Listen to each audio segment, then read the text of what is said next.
मोहम्मद शहाबुद्दीन। बिहार के इतिहास में 90 का दशक एक ऐसा दौर था जब अपराध और अराजकता ने राज्य को अपनी गिरफ्त में ले रखा था।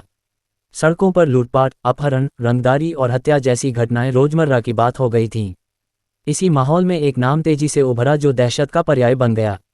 मोहम्मद शहाबुद्दीन। सिवान जिले में साहेब के नाम से मशहूर शहाबुद्दीन ने अपनी क्रूरता और बाहुबल से न सिर्फ आम लोगों के दिलों में खौफ पैदा किया बल्कि पुलिस और प्रशासन को भी अपने सामने झुकने पर मजबूर कर दिया। अपराध की दुनिया में पहला कदम। मोहम्मद शहाबुद्दीन का जन्म 10 मई 1967 को सिवान के प्रतापपुर गांव में हुआ था। पढ़ाई में होशियार शहाबुद्दीन ने विज्ञान में एमए और पीएचडी की डिग्री हासिल की, लेकिन उनका रास्ता अपराध की ओर मुड़ गया। 19 साल की उम्र में 1986 में उनके खिलाफ पहला आपराधिक मामला दर्ज हुआ। कॉलेज के दिनों से ही वे छोटे मोटे अपराधों में शामिल हो गए थे। धीरे धीरे उनका दबदबा बढ़ता गया और वे सिवान में एक समानांतर सत्ता के रूप में उभरे। हुसैनगंज थाने में उनकी हिस्ट्री शीट खुली और उन्हें एक श्रेणी का अपराधी घोषित किया गया। लालू के संरक्षण में सियासी उड़ान। शहाबुद्दीन की असली ताकत तब सामने आई जब वे लालू प्रसाद यादव के करीब आए।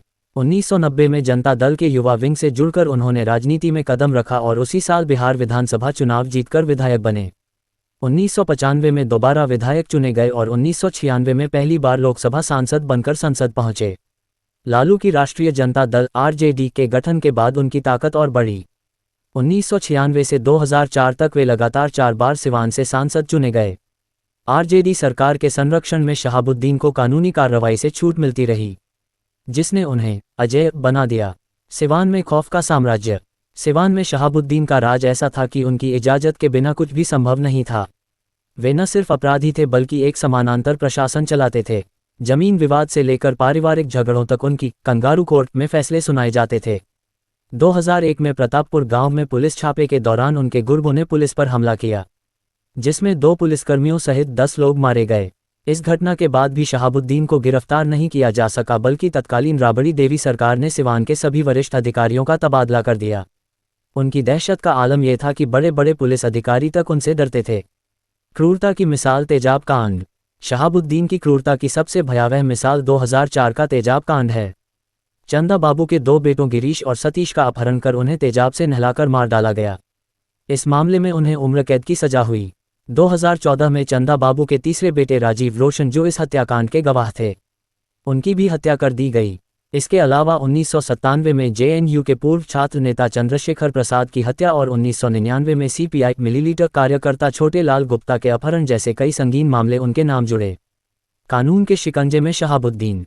2005 में नीतीश कुमार के सत्ता में आने के बाद शहाबुद्दीन पर शिकंजा कसा। नवंबर 2005 में दिल्ली में संसद सत्र के दौरान उन्हें गिरफ्तार किया गया। कई मामलों में सजा सुनाई गई, जिसमें छोटे लाल गुप्ता के अपहरण के लिए उम्रकैद और तेजाब कांड में भी आजीवन कारावास शामिल है। 2017 में सुप्रीम कोर्ट के आदेश पर उन्हें सिवान जेल से दिल्ली के तिहाड़ जेल में शिफ्ट किया गया। 1 मई 2021 को कोविड-19 की जटिलताओं के कारण उनकी मृत्यु हो गई।